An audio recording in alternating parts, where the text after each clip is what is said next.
오늘 본문에 있는 말씀, 고향을 떠난 아브라함인데요. 12장 1절에서 3절을 봐야 그 내용을 잘 알 수 있는데, 여호와께서 아브라함에게 이르시되 너는 너의 본토 친척 아비 집을 떠나 내가 네게 지시할 땅으로 가라. 내가 너로 큰 민족을 이루고 네게 복을 주어 네 이름을 창대케 하리니 너는 복의 근원이 되리라. 너를 축복하는 자에게 내가 복을 내리고 너를 저주하는 자에게는 내가 저주하리니 땅의 모든 족속이 너를 인하여 복을 얻을 것이라 하신지라. 고향하면 듣기만 해도 가슴이 뭉클하죠. 우리들은 추억의 시간 속에서 고향을 떠나고 고향을 가고, 추석 때가 되면 귀향객들이 대이동을 하는데 올해도 3천만 명이 이동을 했다고 그러는데, 고향길이 아니라 고생길이라고 그러죠. 오늘은 고향을 떠나 결국 다시 고향을 찾지 못한 아브라함의 얘기로 한번 은혜를 받을까 생각합니다. 옛날에 이런 노래가 있었어요.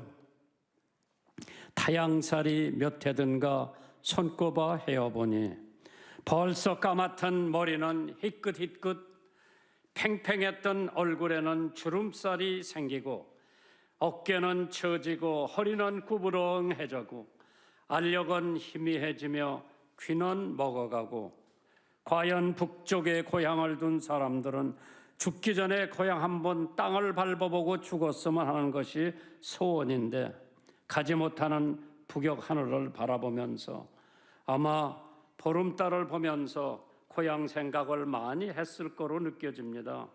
14시간, 15시간을 차에 고생하면서 고향길에 다녀오는 사람들을 TV에서 보면서 그래도 저 사람들은 갈 고향이 있으니 얼마나 부러웠던가 생각하는 실향민들 한 번 정도는 우리가 생각해 보면서, 고향이 뭐길래, 고향에 누가 있길래, 고향에 가면은 뭐가 있길래 내내 1년 동안 기다리던 고향을 결국 고생 끝에 다녀오는 사람들이 많이 있었을 겁니다. 고향에는 사랑이 있기 때문에. 왜 고향을 찾습니까? 고향에 가면 인정이 있기 때문에, 고향에는 나의 뿌리가 있기 때문에, 고향에는 나의 부모가 계시기 때문에, 고향에는 나의 형제들이 있기 때문에, 고향에는 친구들이 있기 때문에, 고향에는 나의 추억이 도사리고 있기 때문에, 고향에는 나를 알아주는 사람들이 있기 때문에 고생길이라도 다녀오는 거지. 반기는 사람도 없고 알아주는 사람도 없고 추억도 없다면 고향에 갈 이유가 없다고 생각할 것입니다.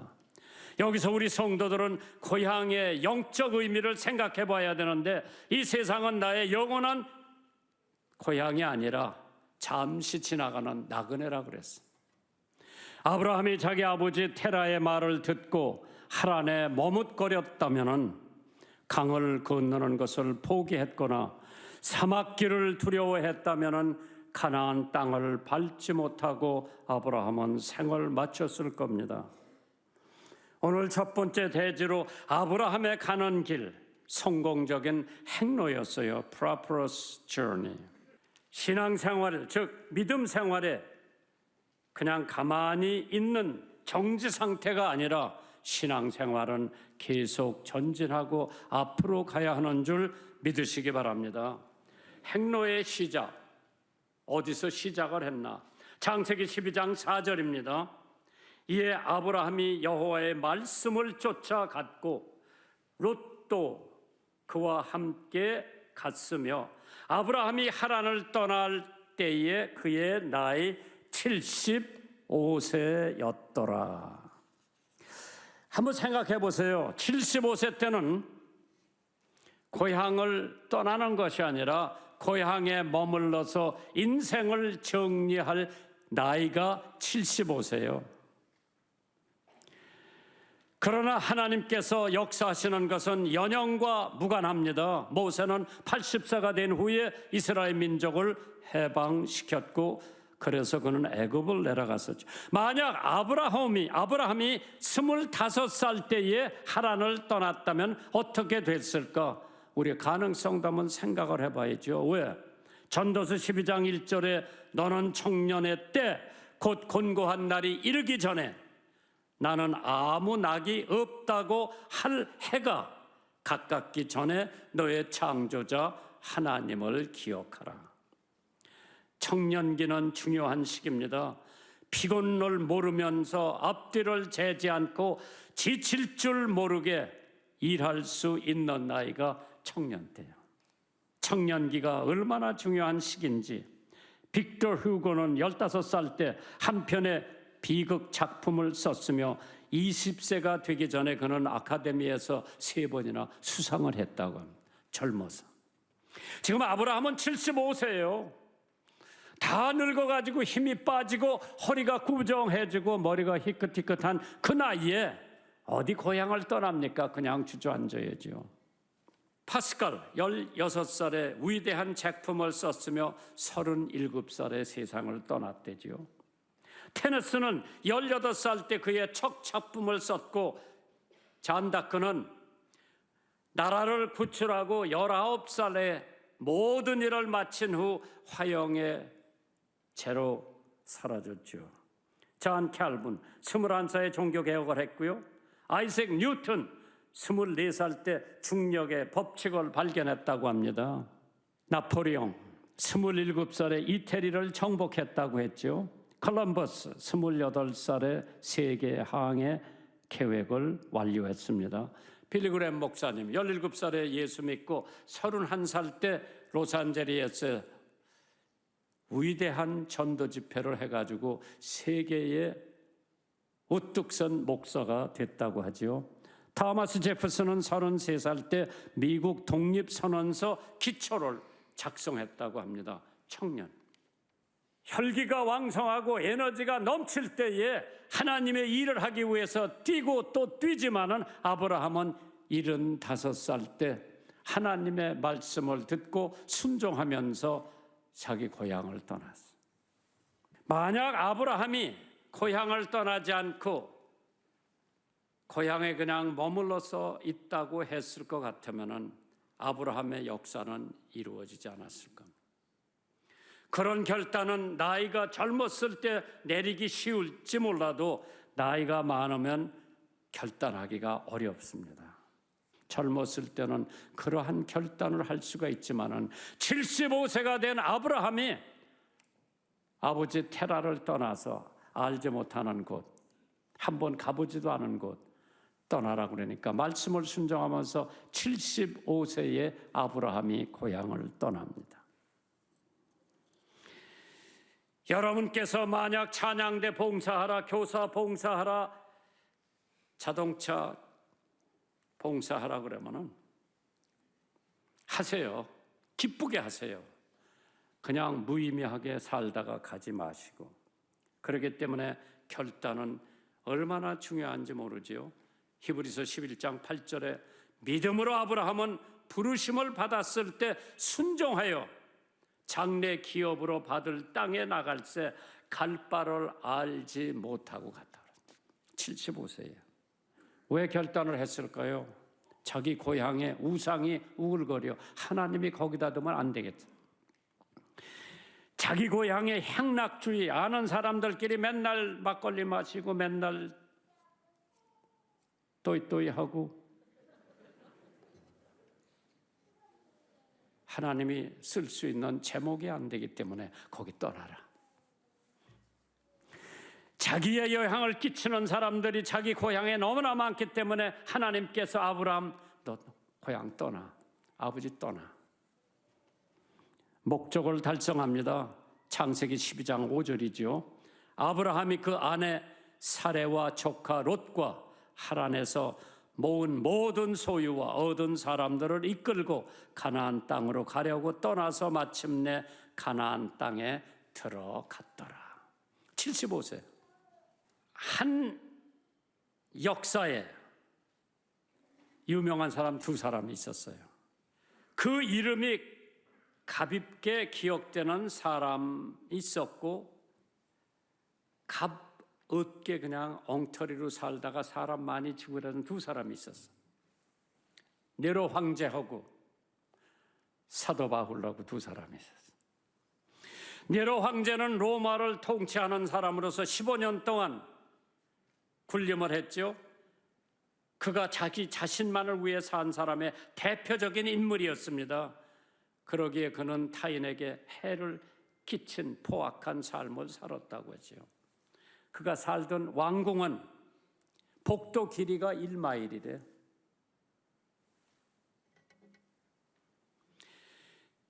벽은 상아와 자개로 장식이 되었고, 천정은 값진 향수를 뿌리는 샤월 장치까지 부착이 돼 있었다고 합니다. 그가 쓴 왕관은 10만 불이 넘으며 그가 입었던 옷은 너무나 많아서 한 번 입은 옷은 두 번 다시 안 입었다고 그러죠. 얼마나 호화스럽게 살았다. 수많은 미녀들에게 쌓여서 세월 가는 줄 모르고 향락을 즐겨했습니다. 그 앞에서는 이 세상의 온갖 희한한 게임과 예술 사건들이 쉼없이 연출되고 있었습니다. 그러나 그에게는 만족이 없었고 결국 네로 황제는 자살했다고 그러죠. 자기 목숨을 자기가 끊었어. 얼마나 비극이에요. 그 당시에 바울이라고 하는 사람이 있었습니다. 그가 그리스도를 알기 전에는 세상에 대한 야심으로 집착돼 있었습니다. 그러나 예수를 안다면은 타인과 그리스도의 영광만을 위해서 살아왔습니다. 그가 그의 현재 권한은 장차올 영광과 좋게 비교할 수 없다고 고백을 하면서 항해에는 반드시 목적지가 있는 것처럼 인생의 목적지도 반드시 있는데 바울 인생의 참 목적지는 하나님에게 있다고 그랬어요. 그렇기 때문에 빌립보서 1장 21절에 바울 사도가 고백하기를 내가 사는 것은 그리스도니 죽는 것도 유익하다고 그랬어요. 바울이 사는 것은 오직 그리스도예요. 그의 인생. 그렇기 때문에 신약 성경 절반을 썼죠. 세계 선교를 3차나 다니면서 마지막에 로마에까지 가서 로마 황제에게 복음을 전하다가 세상을 마치는 바울 사도. 지금은 우리 강단에서 세계 곳곳에서 바울 사도의 말씀은 인용하고 그에 대한 설교는 많이 들어봤지만은 네로 황제에 대한 설교하는 목사는 한 사람도 없을 거예요. 두 번째로 아브라함이 가는 행로에는 반드시 고난과 난관이 있었습니다. 창세기 10장 6절 보세요. 아브라함이 그 땅을 통과하여 세금 땅으로 모래 상수리 나무에 이르르니 그때에 가나안 사람이 그 땅에 거하였더라. 가나안 사람들은 아브라함이 가는 곳마다 사사건건이 애를 먹였어요. 결단은 했지만은 목적지까지 가는 데는 그리 쉬운 일만은 아니었습니다. 도중 하차하고 싶었던 유혹도 얼마나 많았을까. 방해하는 요소도 적지 않았을 겁니다. 그러나 아브라함은 끝까지 견디고 목적지까지 갔습니다. 성경에 보니까 끝까지 견디는 자는 구원을 얻으리라. 가나안들의 방해, 가나안인들의 정말 핍박. 그러나 끝까지 아브라함은 가나안 땅을 밟게 됩니다. 포기하지 않았죠. 후회하지 않았어요. 하나님의 말씀에 순종해서 끝까지. 거기에 원수도 많았죠. 거기 사막의 길도 있었죠. 강도 건너야 되죠. 반드시 이러한 시련과 역경을 지나가면은 꿀과 젖이 흐르는 가나안 복지에 이르는 것을 믿으시면 아멘 하시기 바랍니다. 확실한 약속 하나님께서 주셨죠. 창세기 12장 7절입니다. 여호와께서 아브라함에게 나타나 가라사대 내가 이 땅을 네 자손에게 주리라 하신지라. 그가 자기에게 나타나신 여호와를 위하여 그곳에서 단을 쌓았다고 그랬어. 단을 쌓았다는 것은 희생. 여러분이 하나님 앞에 단을, 제단을 쌓으면서 희생물이 없다고 할 것 같으면 그건 거짓 단을 쌓는 거예요. 반드시 희생이 뒤따라야 됩니다. 제단을 쌓았다고 하는 것은 경건을 의미하는 거죠. 하나님이 내가 거룩하니 너희도 거룩하라고 그랬어요. 주일날 예배 보고 월요일날은 세상 사람들 같이 행동하면 그건 진짜 믿는 사람이 아니지. 주일날 예배 볼 때나 월요일날 직장에 갈 적에나 우리의 믿음 생활이 똑같아야 돼요. 하나님과의 약속 확실합니다. 의심하지 마세요. 하나님의 약속, 그 어떤 약속보다도 영원하고 불변한데 우리는 믿음을 잃지 않고 하나님의 영원한 약속이 이루어질 때까지 그 약속을 믿으세요. 마지막으로 아브라함의 고향을 떠나가는 길은 능력 있는 간증, 능력 있는 증거가 얼마나 많은지 몰라요. 창세기 12장 3절 보세요. 너로 인하여 모든 민족이 복을 얻을 것이니라. 너는 복의 근원이 된다 그랬어요. 아브라함을 축복하는 사람은 축복을 받고 아브라함 저주하는 사람은 저주를 받는다 그랬어요. 아브라함 생애에 성경에 보면 얼마나 많이 나오는지 몰라요. 창세기 12장 8절에 거기서 베델 동편 산으로 옮겨 장막을 치니 선은 베델이요 동은 아이라. 그가 그곳에서 여호와를 위하여 단을 쌓고 여호와의 이름을 불렀다 그랬어. 가나안에 있는 사람들을 전도하기 위한 목적, 성도가 무엇을 하든지 무엇을 먹든지 모두 하나님의 영광을 위해서 하라고 주님께서 말씀하셨습니다. 하나님께 영광을 돌리는 것처럼 중요한 것은 없죠. 거기서 하나님의 역사, 하나님의 능력이 나타나는데 예수님의 사랑을 증거하는 사람들, 가나안 사람들이 아브라함의 생활을 통해 무엇을 봤겠습니까? 첫째, 아브라함은 하나님과 통하는 사람이라고 하는 것을 깨닫게 됐을 거예요. 사람들이 나를 보고 저 김정한 목사는 하나님과 통하는 사람이다. 그걸 알아줬으면 좋겠어요. 아브라함, 가나안 사람들이 보고 아브라함은 하나님하고 통하는 사람. 두 번째로 아브라함은 하나님께 기도하는 사람이라고 하는 것을 알았을 거예요. 세 번째로 아브라함은 하나님이 도와주시고 계신 사람이라고 알았을 거예요. 세상 사람들이 나를 볼 때, 저 사람은 하나님이 도와주는 사람이요. 저 사람은 하나님하고 통하는 사람이요. 저 사람은 하나님한테 기도하는 사람이요.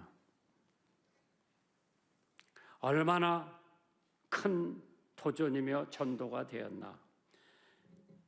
앤나이럼 저슨이라고 하는 선교사 부부는 인도를 가서 힌두 교인들 전도하려고 했는데 하나님이 막아서 인도 못 가고 어딜 갔어요? 버마를 갔어요. 버마에서 그리스도인이 한 명도 없을 때 전도하러 갔는데 전도한다고 감옥소에 투옥이 됐어. 17개월을 있으면서 발목에 새로 착고를 해놓고 아주 습기가 많은 감옥소에서 17개월을 있었어.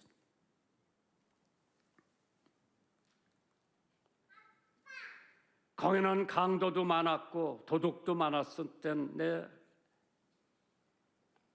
참 저슨의 설교를 듣고 예수 믿는 사람보다는 저슨의 발목에 쇠사슬을 매었던 그 자국을 보고 예수 믿는 사람들이 더 많았대요. 얼마나 예수가 귀하면은 17개월 동안 감옥소에서 착고돼가지고 거기 상처가 났는데 참 예수가 위대한가 보다. 그분을 위해서 저렇게 감옥소에 가서도 참을 수 있다고 하는 것은 예수가 얼마나 위대하면 저렇게 고생하고도 떠나지 않고 우리들에게 복음을 전하나, 그 흉가를 보고 흉터를 보고 예수를 믿는 버마 사람들이 많이 생겼다고 합니다. 가나안을 전도하기 위한 목적이 달성됐죠. 하나님의 성결에 대한 증거의 목적이 달성됩니다. 창세기 12장 7절에 여호와께서 아브라함에게 나타나 가라사대 내가 이 땅을 너에게만 준 게 아니라 네 자손에게 주리라 하신지라 그가 자기에게 나타나신 여호와를 위하여 아브라함이 그곳에서 제단을 쌓았다고 그랬어요. 제단을 쌓았다고 하는 것은 희생을 의미하고 제단은 하나님의 거룩함을 의미한다고 그랬죠. 희생 제물이 단에 드려져야 죄사함을 받는다는 것을 그 우상을 섬기던 가나안 사람들이 알게 됩니다. 왜? 피 흘림 없이는 사함이 없다고 그랬어. 예수 그리스도가 십자가 보혈에 피를 흘렸기에 나 같은 죄인도 그 보혈의 공로로 말미암아 죄사함을 받고 하나님의 백성이 되고 내가 이 세상을 마감하면 저는 하늘나라로 이사간다고 하는 확신, 하나님의 약속을 믿는 사람이에요. 그리고 자기의 장막을 거기다 지었다고 그랬죠. 하나님의 제단을 쌓고 그 다음에 육신의 장막을 지었다고 그랬어요. 고향을 떠나라고 명령하신 하나님의 명령에 순종하고 많은 축복을 받은 아브라함처럼 오늘 하나님께서 여러분과 저에게 명하시는 것이 무엇인지 깨닫고 아브라함처럼 행동에 옮기면 우리들도 아브라함과 같은 복을 받는 줄 믿으시기를 주님의 이름으로 축원합니다. 수년 전에 한 절도범이 붙잡혀 감옥에 투옥이 됩니다. 수감되어 있는 동안에 그는 예수를 믿고 기독교인이 되어 그의 생은 완전히 변화를 받았습니다. 몇 년 후에 그가 감옥을 풀려 나오면서 그날 교도관에게 다른 죄수가 보낸 편지 하나를 전해줬다고 하죠. 그 편지 내용이 나는 이곳에 들어와서도 목사는 물론 성경까지 미워했습니다. 당신이 예수 믿고 구원받았다는 말을 들었을 때 나는 속으로 이렇게 생각했습니다. 아, 영리한 친구인데 예수를 빙자해서 집행유예라도 받고 풀려나가려는 심삼일 거다. 그런데 나는 2년 동안 그 죄수를 지켜보았습니다. 식당에서, 작업장에서, 그리고 감방 한쪽 구석에서 당신은 정말 한결같이 변하지 않는 사람이었습니다. 지금 내가 당신에게 알리고 싶은 건 당신을 지켜보았기 때문에 내가 크리스찬이 되었다고 하는 사실을 알리고 싶어서 이 편지를 교도관에게 보냅니다. 오늘 어떤 사람이 저를 보고 아, 나도 예수를 믿어야 되겠다고 생각하는 사람이 몇 사람이나 될까? 크리스찬들은 하늘나라에 발을 디디고 있고 땅에 발을 디디고 두 나라를 걸치고 사는 것이 우리 그리스도인들이에요. 그러나 내가 예수 믿고 크리스찬이라고 하는 것을 세상 사람들이 뭘 보고 알 수가 있을까? 성경에 보니까 그의 열매를 보고 그를 안다고 그랬어. 오늘 내가 맺는 열매가 뭔가? 사랑, 믿음, 소망. 그런 열매를 많이 맺으면 사람들이 나를 보고 아, 저 사람 예수 믿는 사람이라구나. 나도 저 사람처럼 예수를 믿어야 되겠다. 그러기에 바울 사도가 위의 것을 생각하고 땅의 것을 생각하지 말라고 강력하게 우리들에게 경고를 합니다. 땅의 고향도 중요하지만은 하늘의 본향에 가는 성도들이 되시기를 주님의 이름으로 축원합니다.